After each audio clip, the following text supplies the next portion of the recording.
And Bryan, you have just spoken with that public defender who represented Kohberger immediately after his arrest. What have you learned?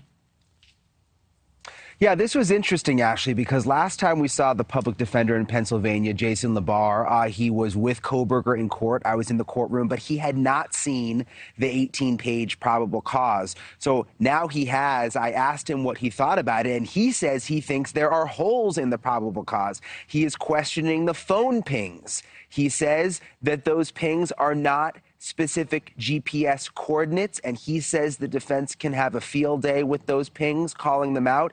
He is also questioning the description of Kohberger from the surviving roommate, that description that she says was, you know, the man who is about 6 feet tall and the bushy eyebrows. He says it's just not specific enough.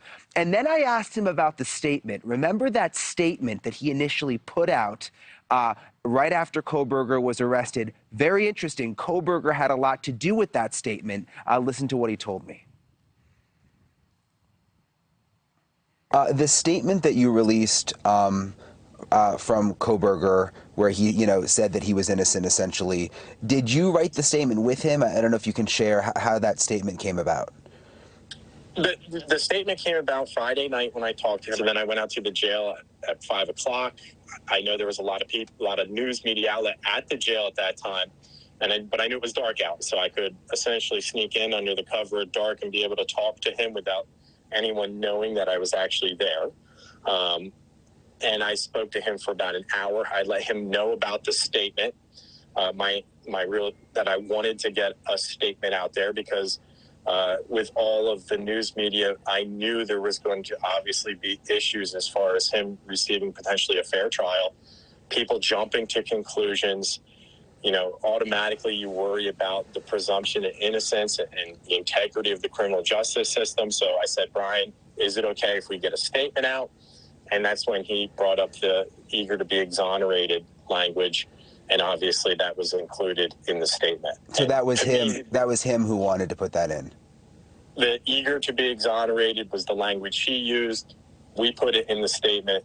But obviously when I talked to him about the eager to be exonerated, to me, when we talked about it, it was more or less he was asserting innocence, but that's the language he used.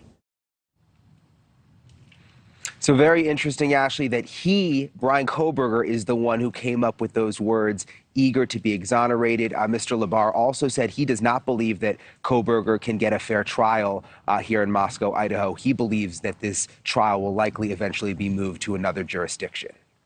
Well, I think Mr. LaBar, it brings up a very good point. This is the kind of thing we have to deal with every time there's a high-profile crime and a high-profile defendant. Every time we've covered a Casey Anthony or an O.J. Simpson or a Jodi Arias, there's the issue of how to pick a jury where everybody knows everything about the case. And by the way, you can, because they all had fair juries. They all found juries in those cases. So it will be difficult, granted. So I wanted to ask you a little bit about this hearing tomorrow.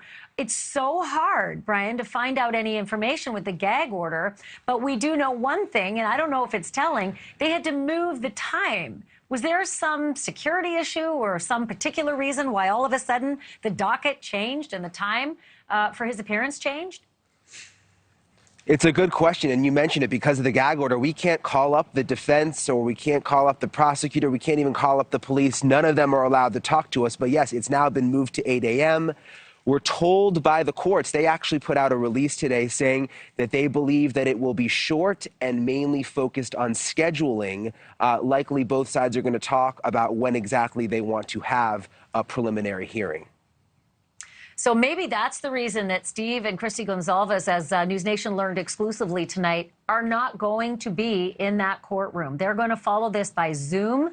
I think, thank God for them, the overwhelming emotion that it takes just to get dressed in the morning, that you have to look across the courtroom at the man who's accused of killing your baby. So the curiosity of the 8 a.m., it's such a small courtroom. And last time there was this long line. I saw you and so many other journalists. And then there's the public. It's a public process. Do we know if the public's going to be let in again, or if they're going to have to do a huge organized, line to pick the first 10 and that's it? Yeah, it seems the public will be let in. You mentioned it. There were just two women I just met out here right before your show started who said they're going to be here tomorrow morning trying to get in the courtroom. I'll probably get here at least 2 hours early to line up because there was such a long line last time. And it's a small place. I mean, it's a small jail and it's a small courtroom, so they can only let in so many people. Thank you for watching. Go to newsnationnow.com to find NewsNation on your television provider. And don't forget to click the red subscribe button below to get more of NewsNation's fact-driven, unbiased coverage.